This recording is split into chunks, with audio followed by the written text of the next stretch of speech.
circulan gente sin sueño,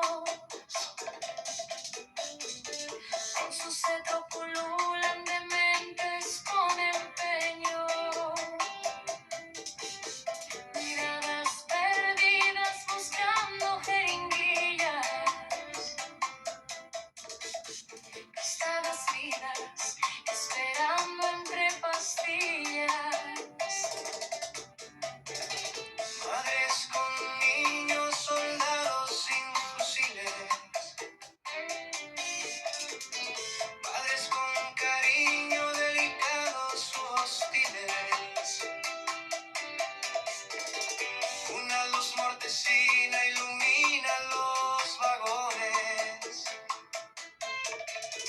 La cruz de la heroína germina en ocasiones.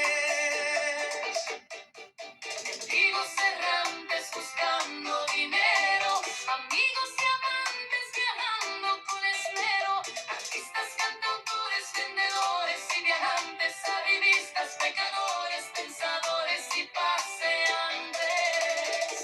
La moda urbana hace su presencia y una boda gitana en ascenso, inmanencia, puestos de africanos esperando clientela, estos ciudadanos aliviando